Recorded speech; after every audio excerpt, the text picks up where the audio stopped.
Salamat po na patuloy niyo akong inimbitahan dito.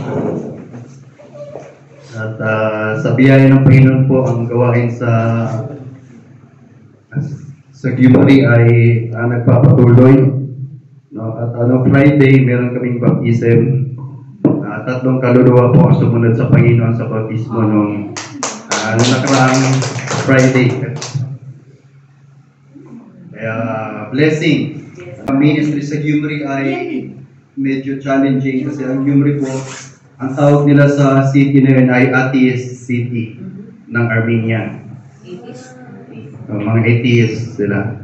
Although they claim to be Christian because of their religion, but alam naman natin na ang Christianity sa Bible, it's not because you're born in a Christian country, you're a Christian. Na hindi po ganun. There's no such thing as Christian country. Okay? Ang Christianity dapat natin, para maging tama yung Christianity natin, it must be based on the Word of God. Okay? Kasi madaling sabihin ng Kristiyano ako, kasi hindi ako Muslim. No? Pero Christianity po hindi ganun. Kristiyano ka dahil born again ka. Ibig sabihin nun, sumampalataya ka kay Kristo bilang tagapagligtas. So, inimbitan ko po muli ang lahat na tumayo po. Okay lang po. Tayo. Basahin po natin muli sabay-sabay. Ang binasa natin kanina scripture. Scripture reading kanina. Philippians chapter 4, verses 6 and 7. Please say amen if you're ready. Amen. Amen. Let's read together joyfully. Let your... Be careful. Ready, go. Be careful for nothing, but in everything, by prayer and supplication, with thanksgiving, let your requests be made known unto God. And the peace of God, which passes all understanding, shall keep your hearts and minds through Christ Jesus. Ilan po sa atin dito ang naguguluhan? Ilan po sa atin dito ang nagugulumihanan kung ano na nangyayari sa mundo? Lahat tayo na naguguluhan. Kaya sa umaga ito, pag-aaral natin yung kapayapaan ng Panginoon. Let us pray. Lord, nandito muli kami, Panginoon, sa inyong harapan upang mag-aral ng inyong salita. Nandito kami muli, Panginoon, upang ikaw ay bigyan ng pinakamataas na papuri, pinakamataas na respeto, Panginoon, sa aming buhay, Panginoon. At bilang mga anak mo, kami, Panginoon, na nandito upang makinig ng iyong salita, mag-aral ng iyong salita, Panginoon. Lord, dalayan ko po na muli, linisin niyo kami sa aming mga kasalanan at mga, Panginoon, ay inyong banal na Espiritu ang magbigay ng wisdom sa aming lahat, Panginoon. Buksan niyo po aming spiritual understanding, aming mga puso, Panginoon. Nawa ay maging matabang lupa, Panginoon. O sa ganon, ang inyong mga salita ay malugod namin tanggapin. Ito ay lumago sa aming mga puso at aming buhay, Panginoon. At magawa namin ipamuhay, Panginoon, ng mga katotohanan na maririnig namin sa umaga ito. Maraming salamat po, Panginoon, sa aming mga bisita na nandito sa presensya ng bawat isa. Salamat, Panginoon. At alam namin, Panginoon, na napakakunti na lang ng tao, Panginoon, na interesado makinig ng iyong salita. Yung iba ay nasa kasiyahan, yung iba ay nasa galaan, Panginoon. Pero purihin ka dahil kami ay nandito, Panginoon. Lord, ibuso po sa amin yung pagpapala, Panginoon. Kailangan ka namin, Panginoon, sa umaga ito. Huwag niyo po kami pabayaan. Salamat, Lord. Gamitin niyo po ako na maging pagpapala sa inyong mga anak sa umaga ito. Nawa, Panginoon, ang masabi ko ay mga katotohanan lang, Panginoon, na nagmumula sa salita. At tulungan niyo ako, Panginoon, na maging speaker ninyo sa umaga ito, Panginoon. Nawa ang inyong pangalan na siyang maitaas sa umaga ito at hindi ang aming galing. Salamat, Panginoon. Purihin ka. Lahat nito ang dalangin sa pangalan ni Jesus. Amen. Thanksgiving, the key to peace. Yan po ang title natin para sa sumunod na palabas. Yan po ang title natin sa Thanksgiving, the key to peace. Kung babasahin natin ang Biblia, there are three basic types of peace mentioned in the Bible. Okay? The first one is the peace that comes with salvation. If you have your Bible, you can open it with me sa Romans chapter 5, verse number 1. Romans 5:1. Nasabi po na salita ng Diyos, therefore, being justified by faith, we have peace with God through our Lord Jesus Christ. Nung tayo po ay naging saved, nung tayo po ay naging Kristyano, we have been justified. Okay, we have been justified, we have been, ano ba yung justified? Napawalang sala. Okay, tayo po yung mga naging napawalang sala sa pamamagitan ng ating pananampalataya. At nung araw na nangyari po yun sa ating buhay, sabi ng Panginoon, we have peace with God. Okay? We have peace with God. Ibig sabihin, na-reconcile tayo with God. Kasi ang tao kasi, naturally, ang tao ay pinanganak na kalaban ng Diyos. Alam niyo ba yun? Ang tao ay pinanganak na kalaban ng Diyos. Bakit? Kasi nung ang tao, lahat ng tao na pinanganak sa mundong ito ay pinanganak sa pamilya ni Satan. Yan po ang katotohanan. Basahin niyo sa John chapter 8 verse 44. No, lahat ng tao naturally ay pinanganak sa family ni Satan. Kaya nga sabi ni Kristo kay Nicodemus, ye must be born again. You must be born again. Kailangan mong maging born again. Hindi ka lilipat sa born again na religion. Hindi po ganun. Ibig sabihin, kailangan mong maligtas. Okay? Sa pamamagitan po yan ng pananampalataya. At kung tayo sumampalataya sa Panginoon, tayo naligtas, tayo nagkaroon ng kaligtasan, kasama po doon yung peace. No? Ibig sabihin doon yung reconciliation ng tao sa Diyos. Pati na tayo. Di ba yung salita? Pati na tayo. Ibig sabihin, hindi na tayo kaaway ng Diyos. That's the first peace. Number two, the peace that comes when Christ comes back to reign in glory and power. No? Darating ang panahon na si Kristo ay babalik mula sa langit upang maghahari sa mundong ito for 1,000 years. Na gagamitin niyang pinakasentro ng kanyang kaharian ay ang Israel, ang Jerusalem. No? Kaya kung kayo ay tunay na Kristyano, meron kayong pagmamahal sa Israel. Okay, although ngayon makikita natin ngayon na ang daming mga inosenteng namamatay sa Gaza Strip. No? Recently, binumpa ng Israel ang somewhere in Jordan, may binumpa ang Israel. Ano? Pero kung pag-aaralan natin ang history, originally, ang Israel ay para sa mga Hudyo talaga. Bigyan na Diyos sa kanila yan eh. No? At kung wala retaliation from these Philistines, from this Hezbollah, from the ano ba yung mga grupo na bumubumba sa from Iran, from Houthi group, terrorist group. Kung wala retaliation sa kanila, hindi naman gaganti ang Israel eh. Pero darating ang araw na magkakaroon ng worldwide peace, no? But that's only for 1,000 years. No, magkakaroon ng kapayapaan. Paano kapayapaan? Para maintindihan natin, ganitong kapayapaan yun. Ang bata, pwede na makipaglaro sa layon. So, ganun yung klase kapayapaan. Yung cobra, pwede nang gawing pet ng tao. No? Yung lion, sabi sa Isaiah chapter 2 verses 1 to 4, na yung lion ay magkakaroon ng magiging best friend ng lion yung lamb. Magkaroon po yung kapayapaan. So that's the second peace. And the third peace is the peace that comes through a total surrender to God in all things. At yan po yung pag-aralan natin sa umaga ito. Okay? It is the peace of God in times of trouble. Kaya sino ba sa atin dito ang hindi nagkakaroon ng problema? Pati nga sabi nga sa akin, pati nga daw yung mga baliw sa mental hospital may problema din eh. Ano yung problema nila? Ang problema sila kung paano sila magkaroon ng problema. No? Ano pa? It is the peace of God that overwhelms our worries and that keeps us to rest in the will of God even when we cannot see what lies ahead. Okay? Ito yung klaseng kapayapaan na meron tayo mula sa Diyos na kahit hindi natin alam yung bukas, payapa tayo. Okay? Kasi may mga tao, alam niyo ba, number one na reason, number one na cause ng depression ay yung fear.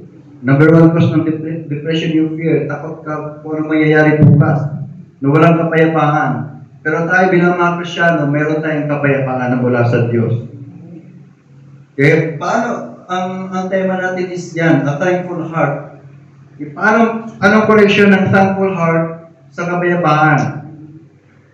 Kaya sa umaga ito, gusto ko lamang i-share sa inyo na ang pagiging pagkakaroon ng thankful heart, yung thanksgiving, siya yung tawag doon, nakalimutan ko yung term. Siya yung magtutulak sa atin para magkaroon ng kapayapaan. Okay? Naranasan niyo na ba na marami kayong problema, tapos nagawa niyo bang magpasalamat sa Panginoon? Yes. Yes. Ano naramdaman niyo? Di ba? Pagka may problema ka, nagpapasalamat ka sa Panginoon, anong mararamdaman mo? Meron kang peace. Tama, magkakaroon ka ng, yung sinasabi natin, peace of mind. At yun po yung pag-aaral natin sa umagang ito.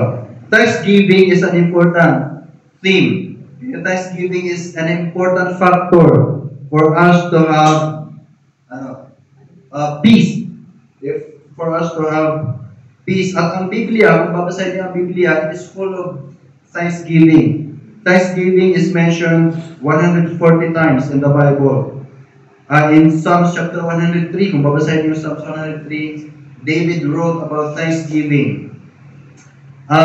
In Daniel chapter 6, verse 10, Daniel practiced thanksgiving when King Darius of Medo-Persian Empire signed a decree na bawal ka na mag-pray sa Diyos mo. Bawal ka na mag-pray sa Diyos mo, kailangan sambahin mo yung Diyos na Medo-Persian Empire. Pero ano ginawa ni Daniel? Pumunta si Daniel sa bahay niya, binuksan niya yung bintana niya, paharap sa Israel, at nag-pray siya, nabukas ang bintana, pinapakita niya, no? At nag-pray siya with thanksgiving. So Daniel practiced it. Daniel practiced thanksgiving amidst of trials. Paul wrote in 1 Thessalonians chapter 5 verse 18, be careful, 1 Thessalonians 5:18, in everything give thanks. Minsan may mensahe ko ganito sa Pilipinas, pagkatapos ng mensahe ko may nagtanong sa akin, paano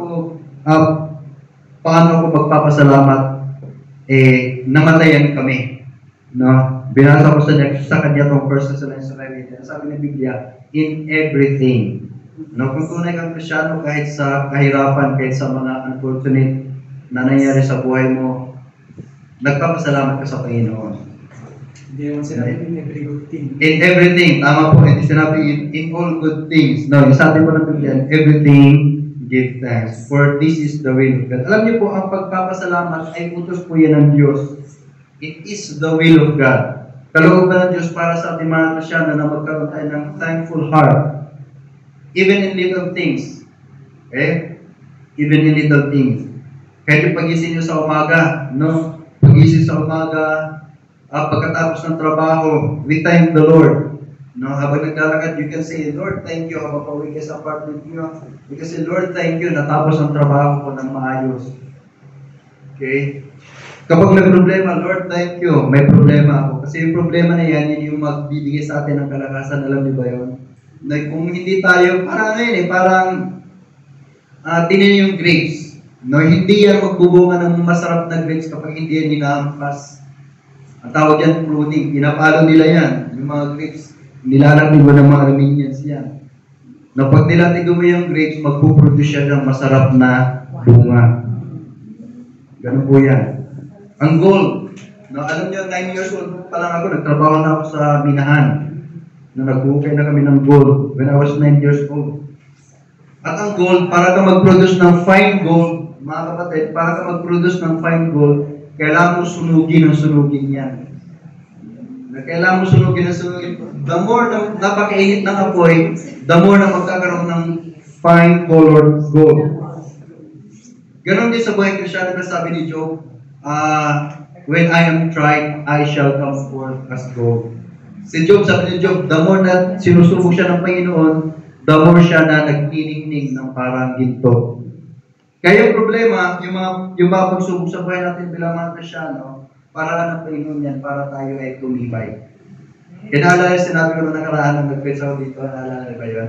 A faith that is not tested is a faith that cannot be trusted. Okay? Si Abraham, naalala niyo si Abraham? Sinubukan ng Panginoon ang pananampalataya ni Abraham. Paano sinubukan ng Panginoon ang pananampalataya ni Abraham? Sinabi ni Abraham, Abraham, yung anak mo, naghintay si Abraham ng anak for 25 years. Pero 25 years ka naghintay, 100 years old ka nang nagkaanak. Ang tanda-tanda na 100 years old na nagkaanak, tapos na nagkaanak, sabi ng Panginoon, patay mo yung anak mo, i-offer mo sa akin. Ano ginawa ni Abraham? Hindi siya nagreklamo. Okay, because a faith that cannot be tested is a faith that cannot be trusted. So there, thanksgiving. Okay, a thankful heart is the key to experiencing peace. Okay, and in verse number 7, sa text natin, nasabi po dyan, Philippians chapter 4, verse number 7, and the peace of God which passeth all understanding shall keep your hearts and minds through Christ Jesus. Okay, and the peace of God. So the Bible tells us that having a thankful heart is the key to experiencing peace. And so this morning we will talk about a thankful heart, the key to peace. So number 1, thanksgiving comes when we look up. Okay, ano yung pinakauso ni, sino ba yun sa Bulaga si, yung bata, sino ba yun? Si Raisa, di ba? Look up, look up. So sa ating mga Kristyano, thanksgiving comes when we look up.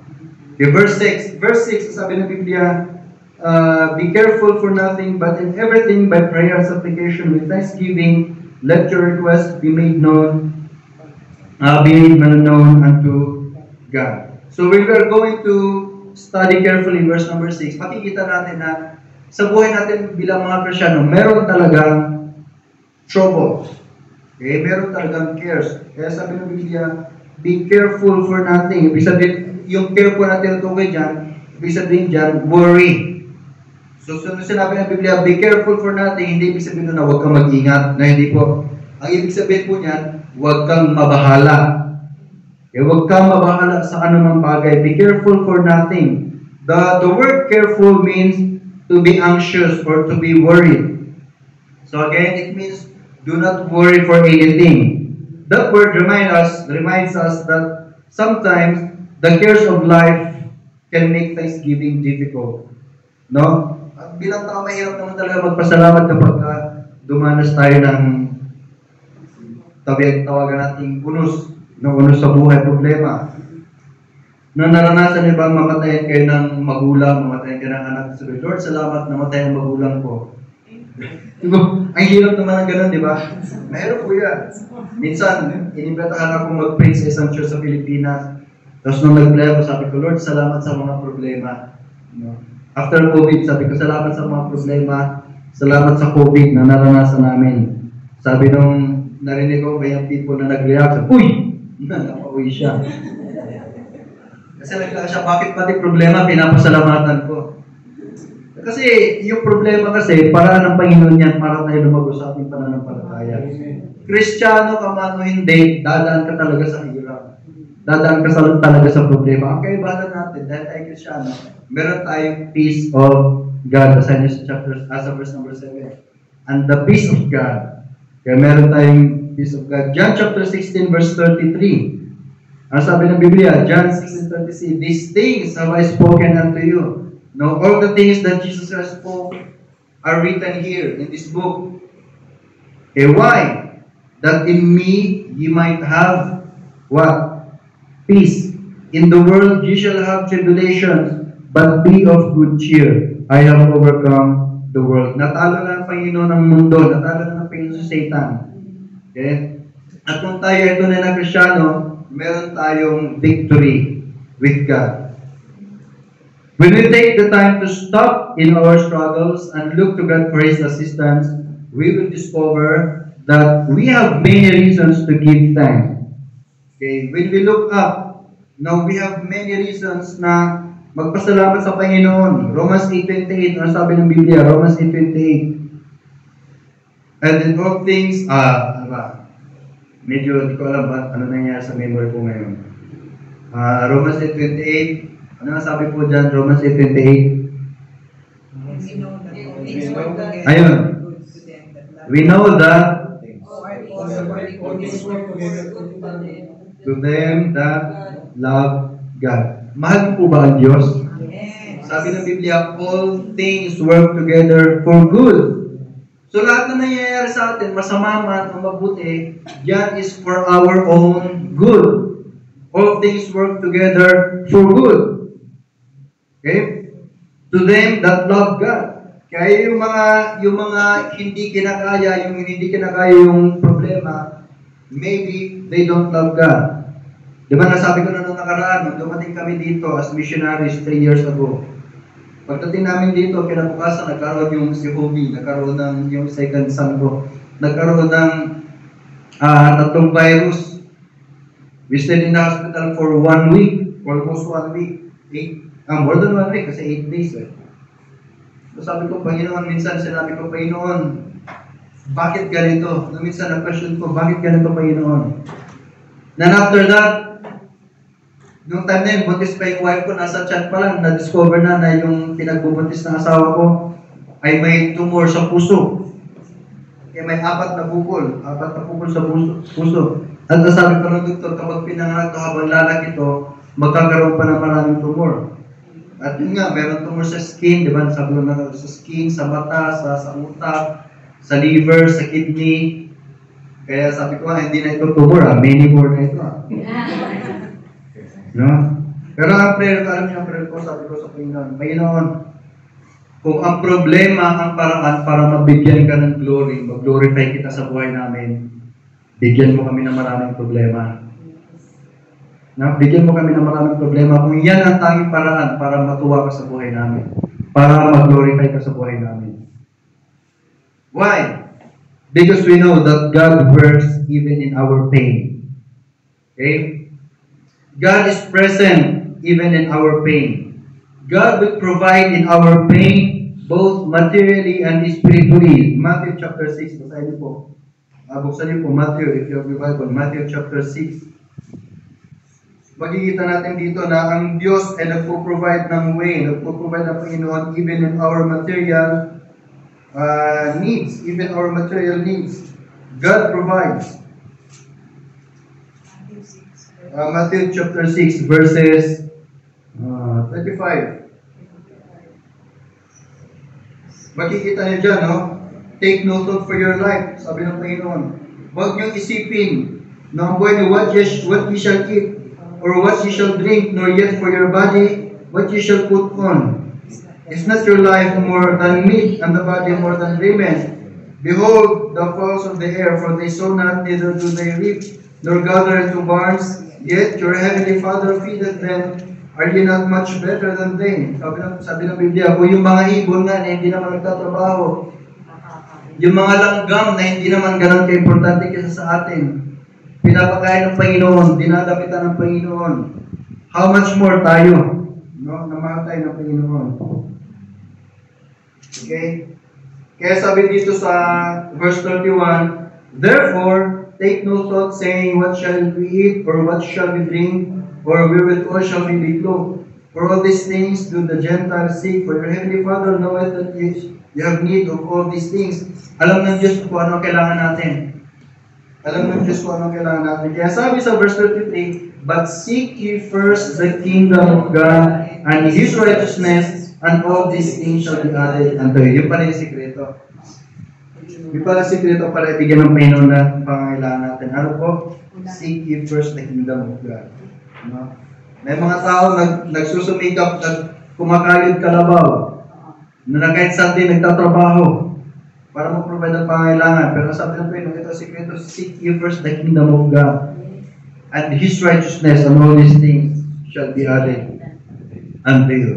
God is interested in your pain, and He invites you to bring our concerns to Him in prayer. Okay, yan po yung pinaka-key doon, no? Yung prayer natin. When we pause for a while, no, kapag titigil muna tayo and we give time to meditate upon God, we take time, we give time to look up to God in times of trouble. We can see that thanksgiving comes when we look up. No, magawa natin magpasalamat sa Panginoon sa lahat ng bagay when we look up to God instead of looking on our problems. Amen? Amen. May mga tao kasi, bilang tao, minsan kasi ang focus talaga natin na nasa problema eh. Na may kakilala kong tao na kahit yung problema niya, mga 10 years ago, iniisip niya pa rin. Tapos umiiyak, ano nangyari sa'yo? Naalala ko kasi nung 9 years old pa lang ako. Grabe ka naman. Tagal-tagal na ilang dekada na lumipas, inaalala mo pa rin yung nangyari sa'yo. No? When we pause for a while and look up to God, we will discover that God is ever present and He is worthy of thanksgiving. Number 2, thanksgiving comes when we look around. Okay, number 1, thanksgiving comes when we look up, when we look above. Number 2, when we look around. Okay, when we take time to stop and look at all the blessings we enjoy because of our relationship with the Lord, it is easy for us to see why we should be a thankful people. Okay? May kanta nga sa ano yung kanta? A thankful heart creates a thankful home. Okay? Kung hindi ka nagpapasalamat dahil ito ang pangasawa mo, hindi ka nagpapasalamat dahil ito yung mga naging anak mo, hindi ka talaga magkakaroon ng masayang pamilya, masayang bahay. Ang hirap naman ang Panginoon, bakit naman ito ang nasawa ko? Panginoon, bakit naman ito ang anak na binigay mo sa akin? Ang tigas ng ulo. No, walang kapayapaan sa loob ng bahay. No? Alam niyo po, lumaki ako although hindi naman talaga ako lumaki. Technically, tumanda ako sa isang magulong pamilya, mga kapatid. No, tumanda ako sa isang magulong pamilya. 5 or 6 years old, naghiwalay ang mga magulang ko. At ang papa ko ay second husband. Naipapakulong na nung kasi kasal yung mama ko sa first husband yun. Naipapakulong sila ng papa ko. They decided to part ways na. Kasi para ang tawag doon, win-win situation ba? So pinapili kami sasama at sa batas pala natin kapag 7 years old pababa, automatic na sa nanay mo. Walang ano. So nagkaroon ng agreement, no, at since hindi naman sila kasal ng papa ko, so yun, simula po noon sobrang gulo, nagkaroon ng asawa pa at yung mama, nagkaroon ng pat ng asawa yung mama ko na nakakayaman pero drug addict. Drug addict. Araw-araw kami ginugulpi. Araw-araw, naranasan ko po yung habulin ako ng itak. Naranasan ko po yung magulpi. Ang mama ko, halos linggo-linggo, nasa police station kami at sinasabi nila ng police sa amin, ayusin nyo na lang, hindi na naniwala yung police sa amin. Kasi pag-iwalayin sila, maya-maya, after 1 week, magsasama na naman. No? At alam niyo po yung mga ganong pamilya, ang mga bata ang kawawa. No? Kaya nagkaroon ako ng, hindi naman ganong nagalit. No? At naranasan kong matulog sa kalsada. Hindi po ba yun sa labas ng tindahan? May mga upuan, di ba sa Pilipinas, mga tindahan, may mga upuan sa labas ng probinsya. Naranasan ko pong matulog doon nang bumot ko yung damit ko, kaya yung mga damit ko mahaba ang nagpuhod. Kasi ginagawa kong bumot po yun. Naranasan kong kumain, almusal dito sa bahay na to, tanghalian dito sa bahay na to, hapunan dito sa bahay na to sa mga kaibigan ko. No? Hanggang 12 years old, pero yung mga ilang taon namin dinanas yun. Pero alam niyo po ba, isang pinagpapasalamat ko sa Panginoon, kasi kung hindi nasira ang pamilya namin, siguro wala ako dito ngayon. Kung hindi nasira ang pamilya namin, hindi ako magiging Kristiyano. Bakit? Mga Pentecostal kami. Meron ba dito may background na Pentecostal? May mga charismatic kami. Yung mga Pentecostal. Yung mama ko, pastora. Yan lang yung pastora yata na maraming asawa. Pastora yung mama ko, mga kapatid. Pinapalagi kami ng mama namin, lagi nila sinasabi, maging mabuting bata kayo para mapunta kayo sa langit. No? Pero naging 12 years old ako, may nag-share sa akin ng bagong isang baptist. At nalaman ko na ang kaligtasan pala ay hindi sa pamamagitan ng mabuting gawa. Okay, so nung naligtas ako, tinanggap ko si Kristo bilang tagapagligtas na ako 12 years old. Kasi kilala kami sa bahay namin, sabi ng pastor namin, huwag ka nang tumira sa lansangan, dito ka na tumira sa bahay. So inampun ako ng ng pastor namin, no? At pinapasalamatan ko yun sa Panginoon kasi kung nung araw na yun, hinabol ako ng itak nun eh. Kung hindi ako hinabol ng itak noon, hindi ako tatambay sa labas, hindi ako masyara ng baptist, hindi ako masyara ng gospel. Kaya sabi ko, Panginoon, salamat. So instead na meron akong galit sa magulang ko, ang ginawa ko, pinuntahan ko sila. Pinuntahan ko yung mama ko, pinuntahan ko yung papa ko, sabi ko, ligtas na ako. At mayayari din sa inyo kapag tinanggap niyo si Kristo bilang tagapagligtas. Mga kapatid, mahirap magpasalamat kapag marami kang dinanas na problema na mahirap. Pero bilang mga Kristyano, when we take time to stop on our struggles, when we stop looking at our struggles, when we stop focusing on those things that troubles us, and instead set our eyes on God, we can have a thankful heart. Naalala si Peter ay naglakad sa tubig. Nung si Peter ay naglakad sa tubig papunta sa Diyos, ang naging focus niya ay doon sa alon, kaya siya lumubog. Ganon din sa buhay natin bilang mga Kristyano, lulubog tayo kapag hindi tayo nakafocus sa Diyos, kapag ang focus natin nandun sa mga problema natin. No? At yung mga problema natin 10 years ago, 20 years ago, huwag naman na nating balikan. Ano po?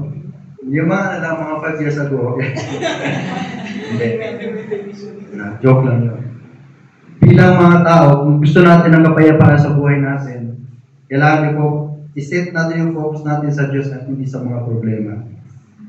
Psalms 103, tingnan niyo po, kung may Bible kayo, tingnan niyo, pakibukas po, Psalms 103. Psalms 103 is full of thanksgiving. Okay? Why David gave thanks to God? Kasi inisa-isa na dyan sa Psalms chapter 103. Makikita natin yung mga reasons. No? David lists all the blessings of God and calls on the people of God to remember those blessings and to praise the Lord for those blessings. What are those blessings that David thanked for? Verse 3, he thanked God for forgiveness. Alam niyo mga kapatid, tayo mga Kristyano, tayo po ay pinatawad na ng Diyos. Ano pa? Spiritual health, redemption, blessings, satisfaction, strength, the Word of God, God's infinite mercy, our family and relationship with God. Look at the people around you.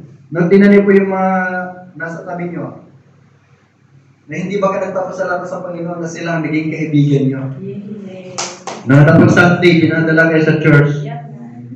Na hindi sa galangan, hindi sa inuman. Right? What else? He's patient. No, yung pasensya ng Diyos, alam niyo ba yung pasensya ng Diyos sa atin ay hindi natin kayang unawain. Araw-araw tayo nagkakasala, araw-araw tayo nakakalimot sa Panginoon, lalo na kapag medyo maluwag yung buhay natin, na hindi man natin, araw-araw tayo nakakalimot sa Panginoon. Pero yung patience ng Panginoon patuloy sa atin. Think of all that we have in Him. We have God's love. We have God's love. We have His mercy. We have His grace. We have salvation and forgiveness. We have the Word of God. We have the Bible. Kung may Bible kayo, pasalamat kayo sa Panginoon dahil may Bible kayo.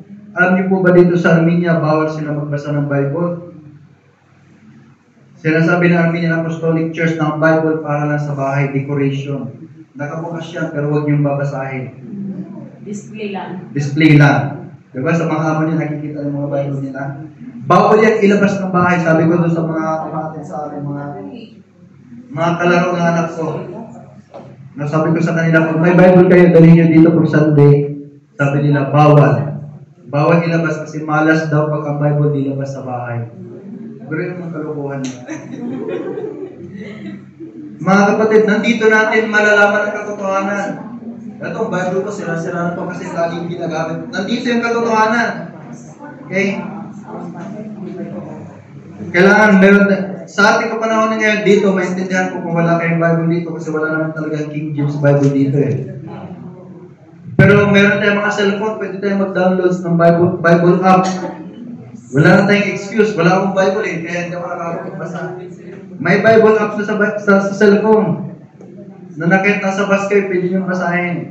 Kung meron kayong Bible, yan ang number 1 na dapat natin ipagpasalamat sa Panginoon. Alam niyo ba sa China, bawal ang Bible? Sa China, bawal ang Bible. Dito, subukan niyo maglakad dito na may bitbit kayong Bible kung hindi kayo pagtatawanan. Papagalitan pa kayo ng mga matatanda. Kasi hindi naman talaga ito Christian country. This is a pagan country as far as the Word of God is concerned. As far as the Word of God is concerned. At hindi pa ako matatakot na sabihin niyan doon sa Greece, sinasabi ko sa mga natin sa amin. If you think you're a Christian because of your tradition, you are not a Christian. If you think you're a Christian because you're born in a Christian country, you are not a Christian. You must be born again. Sinasabi ko sa kanila yun. Na at biyaya ng Panginoon, last Friday, nagpabaptize yung tatlo sa kanila. Blessing po yun. We have the Word of God. We have the church. If you're a member of this church, magpasalamat ka dahil meron kang spiritual home. Meron kang spiritual family. Sa mga bisita natin, maraming salamat. First time niyo po ba nakadalo? First time po. Maraming salamat po na kayo po ay tumugon sa... Sino pa na-invite sa inyo? Yun. Kapatid, maraming salamat na kayo po ay tumugon. No? Kasi maraming mga inimbitahan na hindi tumutugon. Okay?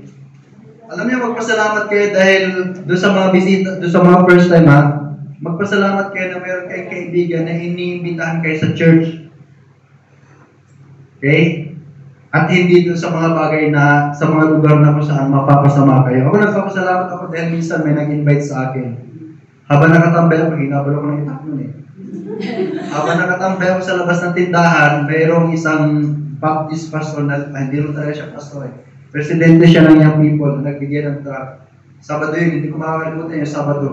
Sabi sa akin, kung libre ka bukas, punta ka sa church. Pumunta ako. No? At nung araw na pumunta ako, doon ko nalaman na impyerno pa lang pumunta ako.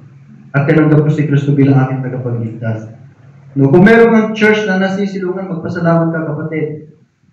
Kaya dahil meron kang church. At church ko, tinuro ko to sa mga nagpapabaptize kapon. Sabi ko sa kanila, magpapabaptize kayo, kahapon o Friday.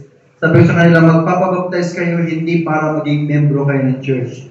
Hindi para maging ligtas kayo, kundi para maging membro kayo ng church. Alam niyo po ba ang church, mga kapatid, ay katawan ni Kristo? Yes. The church is the body of the Lord Jesus Christ. And if you are baptized in this church, it means that you are a member of the body of Christ. Kung hindi ka pa-baptized, encourage you, alam mo na, ligtas ka na, sumampalatay ka na sa Panginoon, at hindi ka pa-baptized, I encourage you. Baptism is your first step of obedience to Christ. Yan po yung nangyayari sa baptism. Nagpapabaptize tayo, hindi para mahugasan yung ating kasalanan. Nagpapabaptize tayo dahil hugas na tayo. Ligtas na tayo sa Panginoon. Magpapabaptize tayo kasi magiging member tayo sa katawan ni Kristo. Hindi po yung kinakain natin every Sunday katawan ni Kristo. Hindi po yun. Ang katawan ni Kristo ay ang iglesia. Okay? Iglesia. At church, yun po yung katawan ni Kristo. What else? Ano pang kailangan natin pagpasalamat? Yung privilege natin na pumunta dito sa church. Yung privilege natin to sing. Yung privilege natin to pray. Yung privilege natin to preach. To share the Word of God. Yung privilege po lahat yan. At yan ay dapat na ipagpasalamat natin sa Panginoon. Thanksgiving adds the element of expectation to the act of prayer. Thanksgiving allows faith to expect an answer to the prayers it offers. Ang hirap naman, mananalangin ka, tapos sa puso mo, puro ka reklamo. Kasi ang opposite ng thanksgiving kasi ay reklamo. No? Hindi, ang hirap magpasalamat sa Panginoon kung pag-isip mo, ano ba naman ito, Panginoon, ang init-init naman dito. Ano ko, magtatrabaho na naman ako, nakakapagod naman, magpasalamat ka, may trabaho ka, maraming naghanap ng trabaho ngayon. Nahihirapan maghanap ng trabaho. Okay? Stop for a while and look at the things around you. Look at your friends, look at your work, look at your everything that surrounds you. At yun ay worthy of thanksgiving. Okay, stop to think of how the Lord has blessed you financially. Tumatanggap ka ba ng sahod? Buwan-buwan? Magpasalamat ka. Maraming mga tao hindi tumatanggap ng sahod. Yung sahod mo ba ay sapat? Yung sahod ba na tinatanggap mo ay sapat? Opo. Yung sahod mo ba na tinatanggap mo ay hindi sapat? Opo, magpasalamat ka pa rin. No, sabi nga nung kilala ba si Ted Pilot, Na hindi ko makalimutan, sabi ni Ted Filon dati, di ba rin ang konti ang tinatanggap, at least may tinatanggap. Di ba? Ano pa, financially, ano pa, physically, meron tayong lakas. Na maraming mga tao ngayon, as we speak, maraming mga tao ngayon na nasa hospital, naghihingalo. Maraming mga tao ngayon nagsasuffer sa kanilang cancer, nagsasuffer ng pain. No, pero tayo nandito, ini-enjoy natin yung good health na binigyan ng Panginoon. Ano pa, spiritually, na magpapasalamat tayo dahil linggo-linggo may naririnig tayong mensahe. Okay? Maraming mga tao na paglinggo wala sa church. Maraming mga tao na ang naririnig paglinggo iba. Pero tayo, salita ng Diyos ang naririnig natin at yan ang dapat natin ipagpasalamat. Pagpapasalamat tayo dahil meron tayong family. Na at ito pa, number 1 natin pagpasalamat dapat, we have a home in heaven. If you are a Christian, you have a home in heaven. Dito sa lupa, wala tayong maayos na bahay.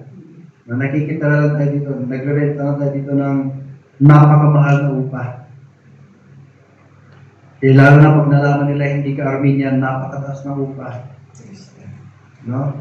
Sa amin, napakaliit lang ng apartment namin. Binabayaran namin doon, 120,000 drum. Ganito na. Yung kabuuan, ganito lang. 120,000 drum. No? Pero mga kapatid, tingnan natin. Pagdating sa langit, sabi ng Panginoon, meron tayong mansion. May mansion na inyanda ng Diyos.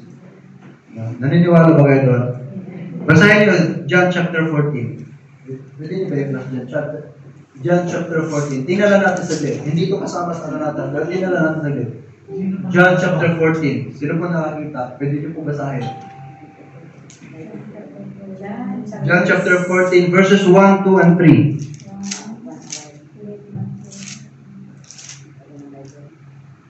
Sige po, pag-ibasa po. John 14, verse 1, Let not your heart trouble. You believe in God, believe also in me. In my Father's house are many mansions. If we were not so, I would have told you. I go to prepare a place for you. 3, and if you go and prepare a place for you, I will come again and receive you unto myself, that where I am, there ye may be also. Hindi po yan sa lahat ng tao pinangako ng Diyos. Pinangako din ni Kristo sa mga Kristiyano. Sa kanyang mga anak, sabi niya, Let not your heart be troubled. You believe in God, believe also in me. In my Father's house. Saan po yung Father's house? Sa langit. Ang pagkakaunawa ng mga tao, Father's house, nandito sa lupa, bababa. Hindi po, sa langit po yan. In my Father's house are many, bungalow? Mansion. Many mansions. Hindi po joke yan. Nasa Bible po yan. Pag sinabing mansion, ano nasa isip natin? Malaking bahay. Ganito ba yung mansion? Hindi po ganito ang mansion. Kung babasahin yung Revelation, sabi ng Biblia, ang street na lalakaran natin sa langit ay ginto. Hindi na tayo magmimina, hindi na tayo magbukay, ginawa namin noon. Kasi lalakaran na natin yung ginto. Sabi doon, in my Father's house are many mansions. Sabi ng Panginoon, hindi kayo maniniwala? If it were not so, I would have told you.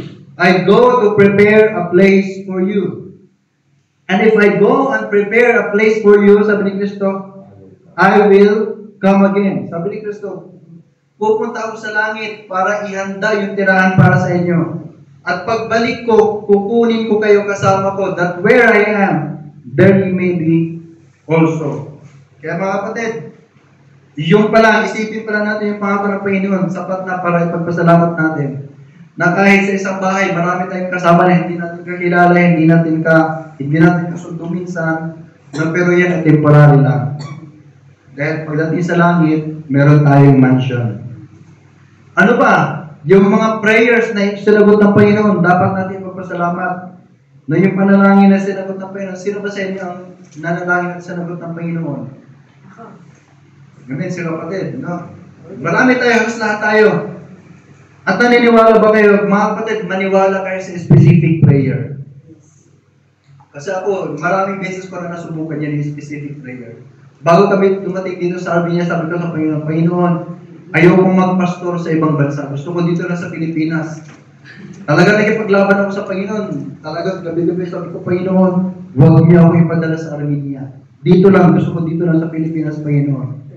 Pero hindi, mas mana ang Panginoon eh. Mas makapangyarihan ng Panginoon sa atin eh. Nung mas gusto ng Panginoon, mas nasusunod yung gusto ng Panginoon. Alam niyo po, ayoko magpastor. Sa totoo lang. Ayoko magpastor. No? Pangarap ko maging ECE, Electronic and Communication Engineer. Yan ang pangarap ko dati. No? Pero dahil kapos kami, hindi ako nakatungtong ng college. No? Hindi ako nakatungtong ng college. Pagkatapos ko ng high school, pumasok agad ako sa seminary. No? Pero alam niyo po ba, nung nasa first year ako ng seminary, pilit akong hinahanap ni Satanas. Nung first year ako sa seminary, alam niyo po ba na naging youth ambassador ako minsan ng Pilipinas?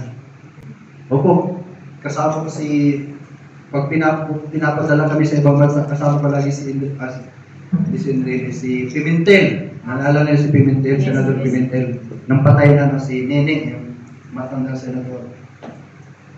Ato Marolio, kilala ba siya Ato Marolio? Oh, kasama ko po yan, noon sa bata, nasa TV5. TV5 noon, ano pa yan eh? Ano ba yung channel ng TV5 noon? ABC5. ABC5 pa yan. Nakikita, may programa yan tuwing gabi na bata. Nakikita kami doon. No? Gumaganap ako doon, may play doon na ang ginagampahan ko ay drug addict. Totoo po yan mga kapatid. Drug addict ang ginagampahan ko doon. Kinuha ko ng NSO, ano yung NSO ngayon ng PSA sa Pilipinas. Kinuha ko ng NSO para i-represent yung buong youth sa Pilipinas. Pinapadala ko ng NSO sa Thailand, yung napuntahan ko Thailand. Tapos, sunod-sunod na yun, Solomon Island, Taiwan, Vietnam, no? Pero Thailand lang ang napuntahan ko. Alam niyo bakit? Pagbalik ko sa Pilipinas, sabi ko sa sarili ko, Panginoon, nasa seminary ako. Nung wala pa ako sa seminary, bakit wala to? Pero ngayon, nasa seminary na ako, bakit nagdating yung opportunity na ito? Doon ko nakita, ito ay trap to. Ito ay, ano ba yung trap? Naintindihan naman, ito ay trap ni Satan. Para mawala ako sa ministry. Patibong ni Satan para mawala ako sa ministry. Panginoon, sabi ko, Panginoon, bigyan niyo ako ng wisdom. Kinausap ko yung pastor ko, sabi ko, Pastor, eto pastor, galing akong Thailand. Few months from now, Pastor, ipapadala ako ng Taiwan kasi may invitation. Few months from now, Taiwan, Solomon Island, Vietnam, Indonesia. Sabi ko sa Pastor, kayo ang bahala, Pastor. Hindi ko kaya mag-desisyon. Sabi ng Pastor sa akin, hindi ko pwedeng pakialaman ang decision mo. Pero mamili ka, Diyos o mundo. Sinong paglilingkuran mo, ang Diyos o ang mundo. Kasi hindi pwede dalawa sa binasa natin kanina sa Matthew, di ba? Matthew chapter 6. Kung babasahin yung 24, sabi ng Panginoon, you cannot serve God and Mammon. Okay? You cannot serve two masters. Hindi ka pwede nagsiserve sa church at the same time, nagsiserve ka sa mundo. So, sabi ng pastor ko, mamili ka, government o ang Diyos. So, pinili ko ang Diyos, sabi ko sa mama ko, titigil na ako sa NSO. Sabi ng mama ko, ang bobo ka daw. No? Ang bobo. Yun talaga ang pagkakaintindi ng mundo. Kapag mas pinili mo ang Diyos, kaysa sa magandang opportunity. Mga kapatid, no? Pero nagpapasalamat ako sa Panginoon. Bakit? Kahit marami akong na-reject. By the way, 16 years old ako at that time, mga kapatid. 16 years old. Marami akong na-reject, pero alam niyo po ba, yung prayer, yung specific prayer ng Panginoon, yung specific prayer ko ay talagang sinasagot ng Panginoon. No? Specific prayer, wag kayong mahiya magsabi, Lord, kailangan ko ng pera, kailangan ko ng ganitong amount, pwede mo pa kami bigyan ng ganitong amount. Mga kapatid, sinubukan ko yan. No? Nung kami ay nag full time sa ministry, isa pa lang anak namin noon, ang allowance namin sa church, 1,000 lang a week. May anak ka, ang upa namin sa bahay, 2,500 every month. May anak ka nagdadaya, may anak ka naggagatas. Hindi magkakasya ang 4,000 a month.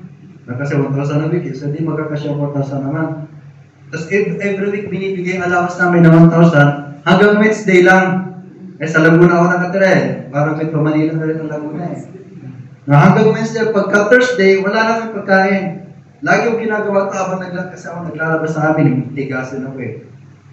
Tigasaning, tigalaba. Habang ako nagpupusto ng mga pulis, sabi ko, Lord, wala na kami pagkain, Panginoon. May bigas kami, wala kaming ulam. May maliit kami na bata. Bigyan mo naman kami ng pera, Lord. Sabi ko, 300 lang, Panginoon, makatawid na kami. Huwebes, Biyernes, Sabado. Kasi pag linggo, libre na pagkain sa church. Sabi ko, 300 lang, Panginoon, makatawid na kami. Alam niyo po ba, maya-maya tumawag yung mama ko galing Mindanao, magpadala ka ng smart money, may 300 ako dito. Papadala ko sa'yo. Sabi ko tuloy, sana pala, 1,000. Sana pala, 1,000 na pinag-pray ko.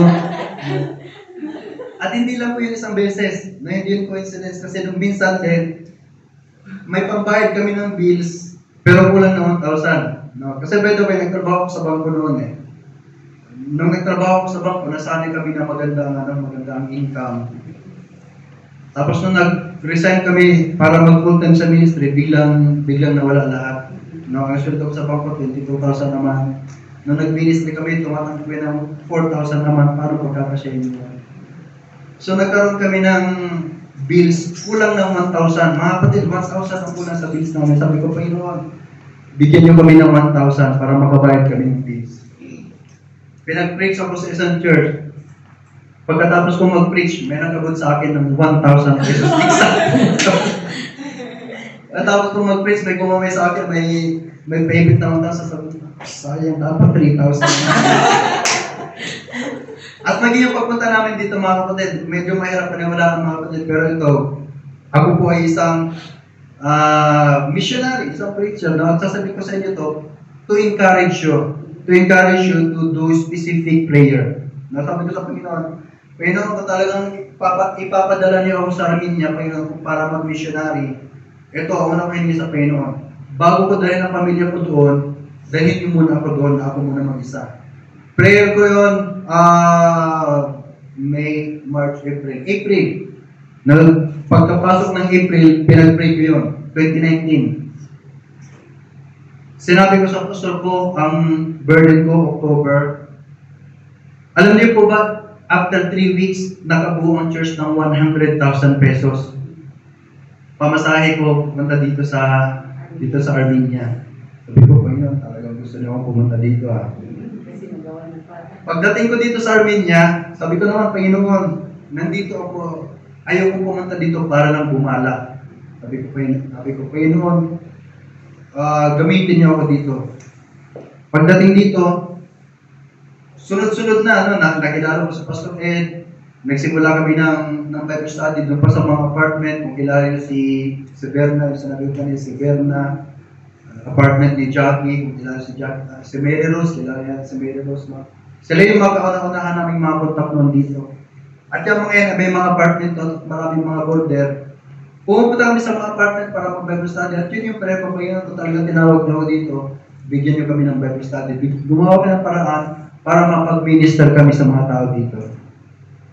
So nangyari yun. Pag uwi naman sa Pilipinas, nag-pray na naman ako kasi ayoko talaga dito talaga eh. Para yung prayer ko, para lang na kapag hindi sinagot ng Panginoon, hindi binigyan ng Panginoon, ibig sabihin hindi mo ito kalooban. No? Pero lahat binigyan ng Panginoon eh. Specific prayer. Meron kayo may mag-pray ng Panginoon. Halimbawa, Panginoon, mag-a-apply ako ng trabaho mamaya, baka pwede bigyan niyo ako ng wisdom. Ayun ang prayer ko mga kapatid, ay hindi yung kagaya natin nakagisna na kailangan, hindi po ganun ang prayer mga kapatid. Ang prayer po ay pakikipag-usap natin sa Panginoon kung paano tayo mag-request sa magulang natin. Ganun po ang prayer. No, hindi mo na kailangan gumamit ng mabulaklak na salita. No, kung ano yung ginagamit mo salita, yun lang, Panginoon. Alam niyo ba, Panginoon, malungkot ako ngayon. Tulungan niyo naman ako sumaya. Ganun sa panalangin mga kapatid. Specific. Ano pa? By answering our specific prayer. Dapat natin magpasalamat sa Panginoon. Ano pa? By moving mountains. Marami tayong mga problema na akala natin wala nang loot. Ano ba? Bisaya pa eh. Hirap akong Tagalog. Wala nang kalutasan. Kasi alutas sa Bisaya, iba eh. May Bisaya ba dito? Diba? Alutas sa atin. Yung hindi mo napadidiin yung baby. Lutas. Lutas na. Hindi na magpupunin. Marami tayong mga problema na parang walang solusyon, pero di ba kita niyo naman, unti-unti sinusolve ng Panginoon. Alam niyo yung kantang He will carry you. Yes. Diba? There is no mountain too big, God cannot move it. There is no problem so big, God cannot solve it. Kung naniniwala kayo na Diyos ay makapangyarihan, maniwala kayo na Diyos ay kayang lunasan yung problema ninyo. Moving mountains, meeting our needs. May mga bagay na hindi sinasagot ng Panginoon. Pero alam niyo po ba ang panalangin natin? Lahat ng panalangin natin ay may sagot ng Panginoon. Tatlo ang sagot ng Panginoon sa prayer natin. Oo, kapag yan ay kalooban niya. Pangalawa, hindi kapag ibang kalooban niya. Kagaya kami, nag-pray kami, Lord, gamitin niyo kami. Dito na sa Laguna, Panginoon. Gusto ko magpastor. Kung gusto niyo magpastor ako, Panginoon, okay, pero dito na sa Laguna. Pero hindi sa nagot ng Panginoon yun kasi hindi ang kalooban niya para sa amin. At paano sagot ng Panginoon, maghintay ka. Nung maghintay ka, kung meron kayong prayer na hindi sa nagot ng Panginoon, ibig sabihin nun, may gusto ang Panginoon sa inyo na mas the best kaysa sa gusto niyo para sa sarili niyo. Okay? Kapag sinagot naman ng Panginoon ang prayer niyo, dapat magpasalamat din. No? At kapag hindi sinasagot ng Panginoon ang prayer niyo, malamang pinaghihintay kayo ng Panginoon kasi gusto niyang subukan kung gaano yung pananampalataya ninyo. Na kung gaano kayo kasincere doon sa hinihingi ninyo. For 3 years, nung dumating kami dito, we have been praying, Lord, bigyan niyo po kami ng bunga, Panginoon. Alam niyo po ba, nagsimula kami sa Gimri just last year. June last year, nagsimula kami na service sa Gimri. Nitong week lang kami nagkaroon ng baptism. After more than 1 year, nagkaroon kami ng baptism just this Friday. Matindi.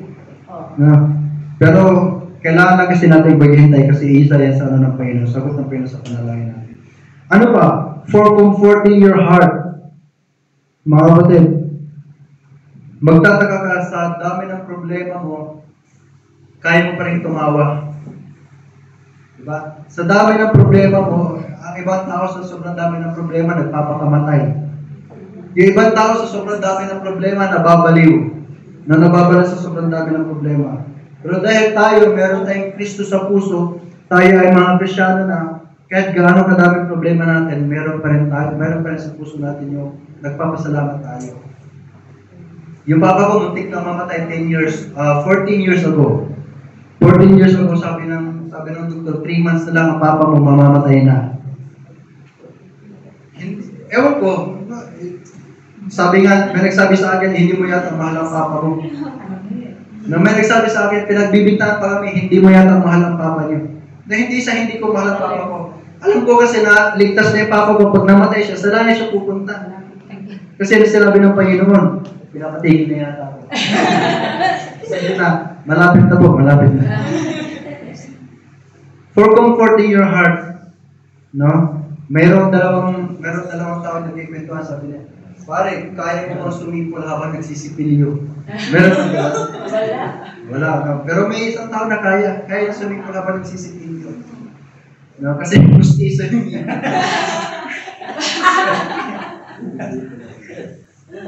Mga kapatid, kapag ikaw ay tunay na Kristyano, kaya mo pa rin sumipol kahit na may problema ka. Habang nagugas ka ng plato, hindi may problema mo, Lord.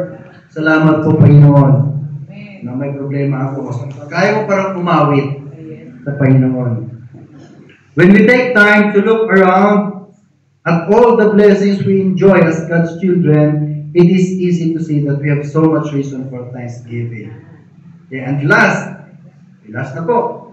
Thanksgiving comes when we look ahead. Kaya una, thanksgiving comes when you look above. Thanksgiving comes, pangalawa, when we look around. And number 3, thanksgiving comes when we look ahead. When we look at our future. Ano ba ang future natin bilang mga Kristyano? Kadalasan ang fear nangyayari kapag hindi natin alam yung future. Na hindi natin alam yung bukas, kung ano kayo bukas, makakainin pa kaya kami bukas. Na may trabaho pa kaya ako bukas. Anxiety. Now, anxiety and worries flourish anytime there is doubt or fear. The area of life most often consumed with doubt is the future. Di ba, naalala kinuwento ko minsan yung Miss America. Yes, yes. No? Nung nag-30 years old siya, nagpakamatay siya. Bakit? Takot siya sa future niya.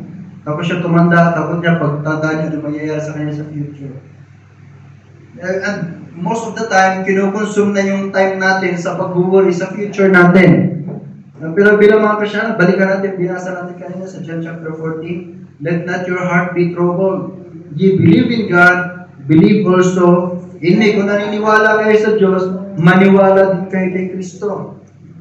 Okay? And Jesus Christ prepares a place for us, okay, in heaven. That's our future. Pero ano ba ang future natin dito sa mundong ito? No? Ang future natin sa mundo ito, mga kapatid, is secure. Secure na. We are secured already. Ibig sabihin, ano man ang mangyayari, meron mga masamang mangyayari sa buhay natin, meron mga hindi magandang darating sa buhay natin, we are secured and we know na ang buhay natin ay secure na sa harapan ng Panginoon. Okay? We have a great future. And that is why we need to be thankful to God. Okay? Ano mang mangyari, secure na ang future natin. Why? Because of our faith. Okay? Because of faith. Faith is not optimism. May mga tao na mga masyadong optimist. Di ko alam kung bukas, pero sige na. Kaya sira-sira. Whatever will be, will be. Na tayo Kristiyano, ang buhay natin hindi kay sira-sira. Okay? Alam natin, tiyak natin na maganda ang bukas natin, hindi dahil optimist tayo. No, tiyak natin na maganda ang bukas natin, maayos ang kinabukasan natin, dahil meron tayong pananampalataya sa ating Panginoon. Kaya ang optimism kasi ganito. Bahala na. Ano man ang mangyari bukas, masama man o hindi, kailangan positive ka pa rin. Na ang faith ay hindi po siya positivity. Ang faith po, tiyak ka na maganda ang bukas, tiyak ka na maayos ang bukas mo. Bakit? Kasi may pananampalataya. May object ang pananampalataya mo. Na sino yung object ng pananampalataya natin? Si Kristo. Okay, we know that all things work together for good to them that love God. Okay, God holds our tomorrow. Alam niyo may isang kanta, sabi ng isang kanta, He is already in your tomorrow. Okay? Yung bukas natin, nandun na si Kristo sa kinabukasan natin. Wala pa tayo doon, nandun na si Kristo na una na sa atin. Okay? He has your plans. God has a plan for you. For tomorrow. Faith knows the God who safely leads His people through today and through all the tomorrows of life. Mga kapatid, hindi yan kasi sila ang buhay natin Kristyano. Meron tayong pananampalataya sa Panginoon. Kaya tiyak tayo na maayos ang kinabukasan natin. Why can faith be so hopeful when it looks ahead? Why? In verse 8, nasa text natin, balikan natin yung text natin. Be careful for nothing, but in everything, by prayer and supplication with thanksgiving, let your requests be made known unto God. Verse 7, and the peace of God which passeth all understanding shall keep your hearts and minds through Christ Jesus. Verse 8, sabi ng Biblia, finally, my brethren, whatsoever things are true, whatsoever things are honest, just, pure, lovely, whatsoever things are of good report, if there be any virtue, and if there be any praise, think on these things. Christianity sometimes is just, ano tawag doon? Yung mindsetting. Na kapag ka iniisip mo na hindi maganda ang bukas mo, kahit maganda ang bukas, kinabukasan mo, hindi mo ma-appreciate yun kasi ang nasa isip mo, hindi maganda ang kinabukasan mo. Nanintindi na ba ako? No? Pero kapag ka iniisip mo na ang bukas mo ay hawak ng Diyos, kahit pa hindi maganda ang mayayari, magpapasalamat ka pa rin kasi alam mo na yan ay nasa kamay na ng Diyos. Kaya ang bukas mo ay nasa kamay na ng Diyos. Okay. Faith is thankful when it faces the future because faith does not concern itself with tomorrow. Faith contents itself to look into the face of God, knowing that while tomorrow might be filled with its share of pain and disappointment, faith knows who leads us. Faith knows who holds tomorrow. Di ba sabi ko nung nakaraan, Hindi tayo ang nakakapit sa kamay ng Diyos. Ang Diyos ang nakakapit sa kamay natin. Kasi kapag tayo nakakapit sa kamay ng Diyos, bibitaw tayo. No? Kaya kahit anong pakinig Diyos sa kanta ni Gary B na, huwag ka lang bibitaw. Yes. Makakapitaw pa rin tayo, tao tayo eh. Yeah. Di ba tao tayo eh? Yes. Tao tayo, wala tayong lakas sa sarili natin. Kaya di ba sa kanta kanina, that's what grace is for. Meron tayong, binigyan tayo ng biyaya ng Panginoon. Bakit? Kasi hindi natin kaya. Hindi tayo ang kakapit sa Diyos. Amen? Kasi kung ikaw ito na Kristyano, kinakapitan ka na ng Diyos.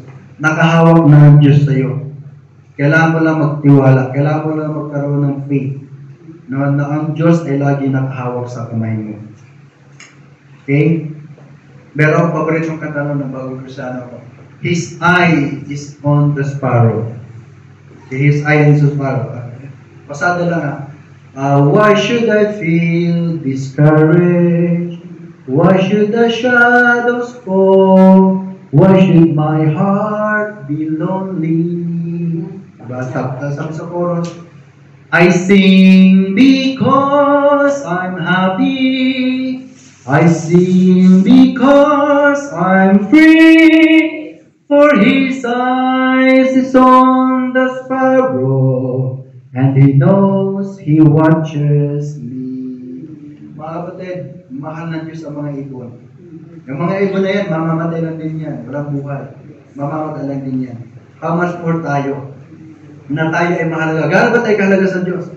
Napakahalaga natin sa Diyos na nung tayo ay pupunta sa impyerno, ibinigay niya ang kanyang kaisa-isang anak para mamatay para sa atin. Pero hindi na. Tapos pagpapalagin, ako pinabayaan ako ng Diyos, hindi na wala nang pakialam ng Diyos sa atin. Binigay niya nga yung kanyang buktong anak para mamatay para sa iyo eh. Diba? Para iligtas ka mula sa impyerno eh. Tapos yung problema lang, hindi niya kayang gawin. No? Hindi tayo pinapabayaan ng Diyos. Sinasagot ng Diyos yung ating panalangin.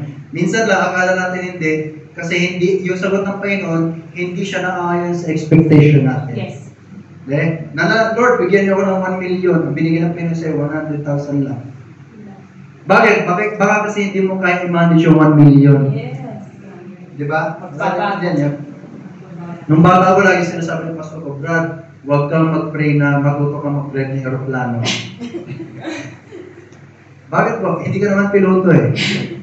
No, yung prayer na, yung isa ibibigyan ng Panginoon sa atin na panalangin, yung tutugma, tama po yung tutugma sa ating pangangailangan. Yes.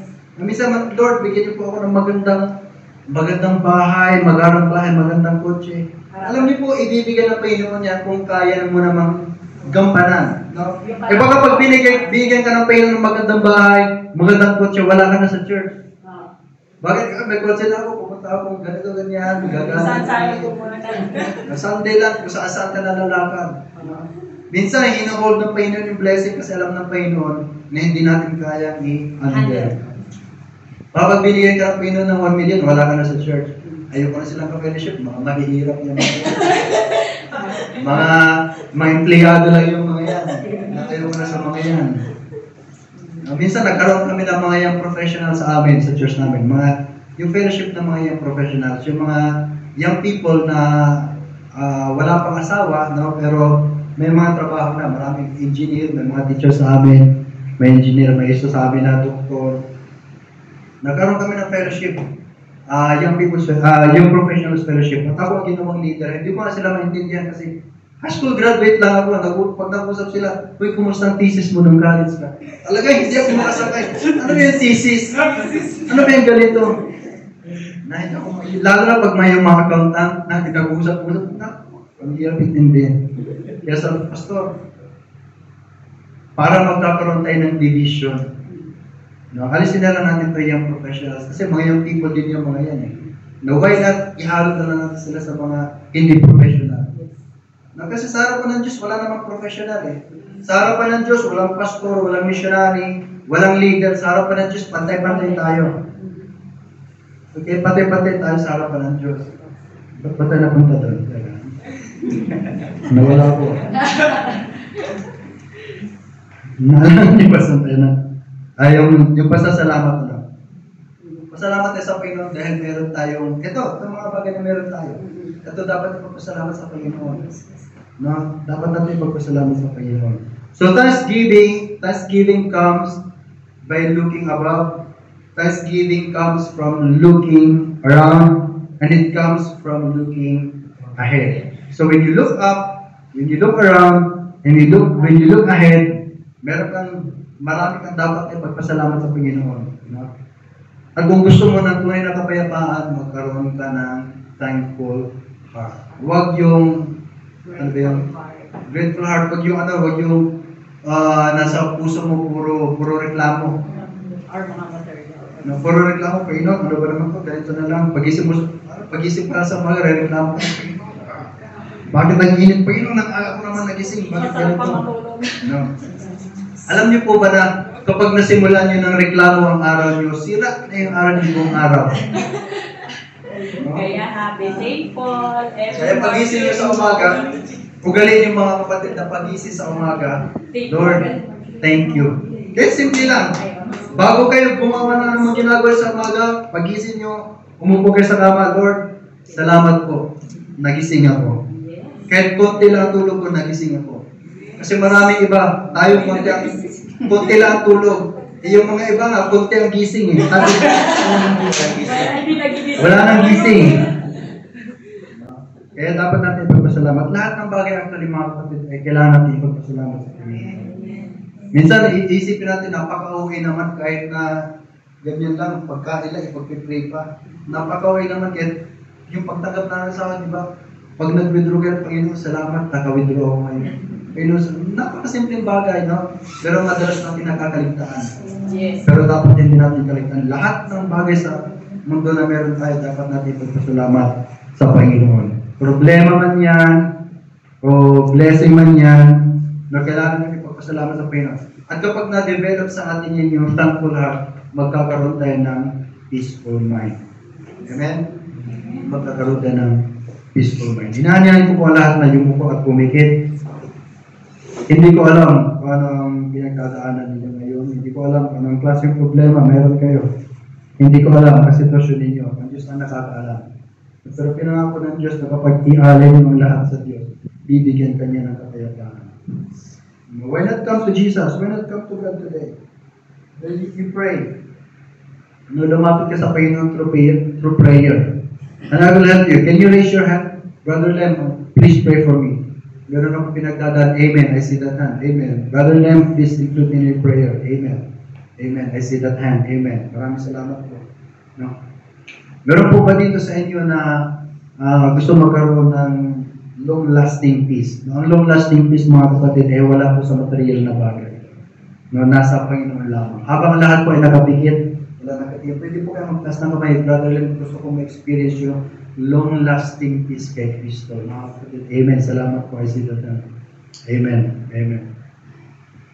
Let's go to God in prayer. We will have 1 minute of prayer.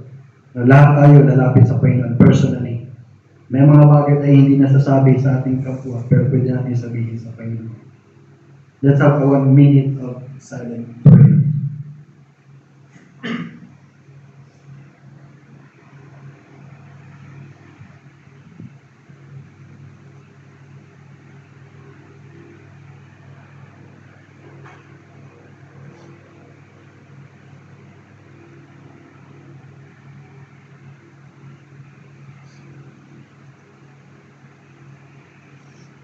Mahal namin Diyos, dakila ka Ama.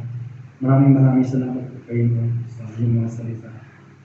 Lord, ang mundo namin ngayon ay napakagulo kayo. Lindol dito, baha doon, giyera dito, kaguluhan doon.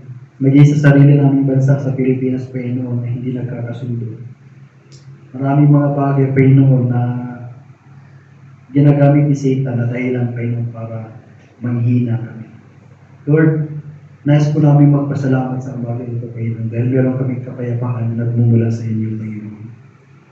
Panginoon, salamat sa inyong biyaya.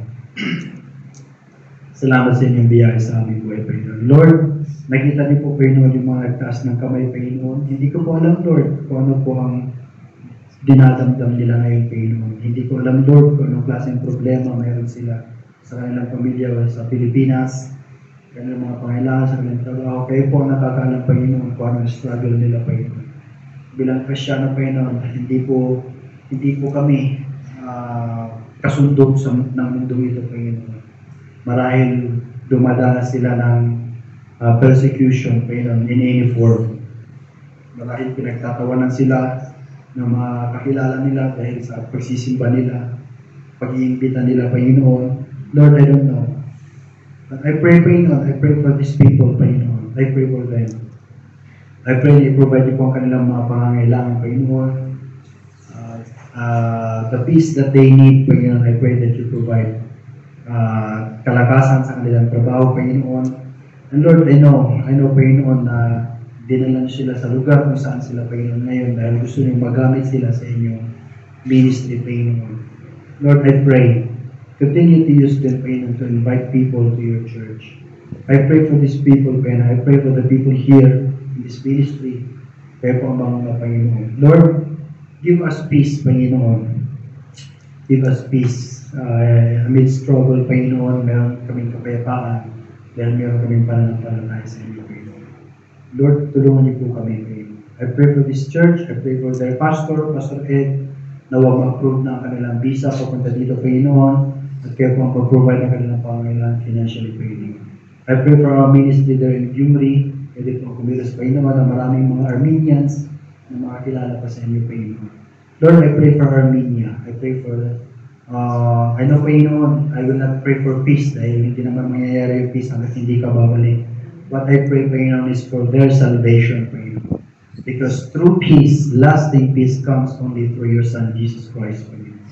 When we are saved, when we are Christian, we are born again Christian, we are saved by grace, Panginoon. Then we have peace with you. And your peace is in us. So Lord, thank you. Thank you, Panginoon. Thank you sa kapayapaan na yan na meron kami. Nawa, Panginoon, ang kapayapaan na yan na makita sa mga katrabaho namin. Itong mga tao na ito, Panginoon, kanya-kanya sila may trabaho, Panginoon.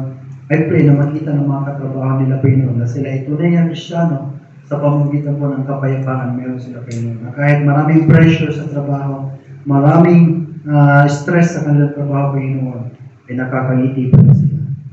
Kaya pa nilang umawit, kaya pa nilang magpuri sa inyo, Panginoon. Maraming salamat po. Maraming salamat sa inyo. Salamat sa church na ito, Panginoon, na patuloy ako inimbitahan, Panginoon. Lord, I pray na patuloy na kaming gamitin pagpapalak sa lugar nito, Panginoon. Salamat po, Panginoon, purihin ka, salamat po. At lahat po na ito ay aming dinadalangin at pinapasalamatan sa tanging at dakilang pangalan ni Jesus na aming Diyos, personal na tagapagligtas. Amen.